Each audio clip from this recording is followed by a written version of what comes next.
Hi everyone, let's talk about communication skills. Communication skills can be used at work, it can be used in your home, they can be used in the shop, they can be used in the swimming pool, anywhere.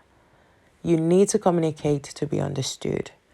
There is a difference between communication and effective communication. You might be communicating, but people misunderstand you. You need to communicate effectively to be understood. There are three different categories of communication, at least that I know of. There is verbal communication, non-verbal, and written communication. Verbal communication is communication that is spoken. It can get tricky anyway, because verbal communication can also involve the tone of your voice, your enunciation, and your inflection. Have you ever seen someone talking to you? Because of the tone of their voice, you're not listening. They are not communicating effectively. So you need tone of voice, enunciation, and inflection to be able to communicate effectively using verbal communication. The next one is nonverbal communication, which is communication that is transmitted and received through other mediums such as touch and sight.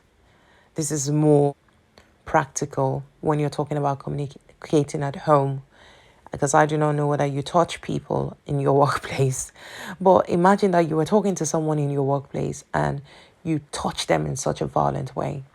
That's not effective communication, because they would not be listening to what you are saying. They'll be listening to your non-verbal communication, the way that you have touched them. Non-verbal communication at work also includes eye contact, hand gestures, facial expressions, and body language. That just basically reminded me of that song that says one legger. If you know what I'm talking about, you know what I'm talking about. But communicating with your eyes, very important, with your hand gestures, facial expressions, and your body language. If you're talking to a client and the client is saying to you, my husband beats me every other day, and then you're not looking at them, or there's no facial expression on your face, or your body is turned to the other side, away from the client, and you're just looking through the window, the client will be thinking, why am I paying this lawyer? Why am I here? This person is not listening to me. They're not showing any sympathy. They're not showing any empathy.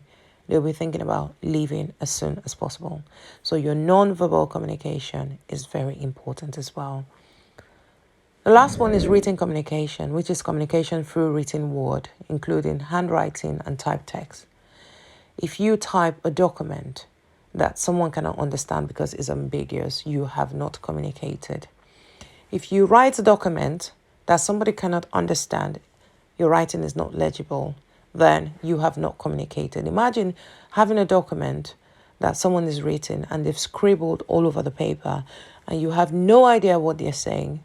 You have no idea what they're trying to communicate with you because you simply cannot read what they have written. Then that's a problem. Written communication is one of the most difficult one because you can be misunderstood. Have you ever received a text message, for instance, and you get very angry because the tone of voice in a text message is just shouting at you?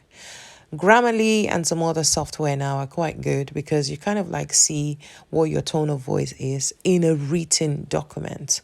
It might be also that you write a document or a text message, for instance, and the other side is even more confused than when it started because it's so ambiguous. It means many different things. I always say keep it simple. I always say be fair on the other side. I always say try not to be combative. If you send a text message or a letter or a document that's very combative, the probability of you and the other side settling whatever differences you have would be very, very low.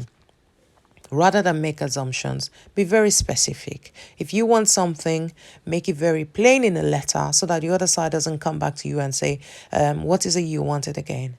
Make sure that you understand what the other side wants, just so that you can make your position very clear. Make it easy for the other side to change their mind after reading your letter or your document or your text. So be very, very persuasive. Throw in some evidence. Just use a lot of negotiation when you write. I hope that this has been helpful. I'll speak to you in another video. Do not forget to like, subscribe, and share. And let's talk about more skills in another video.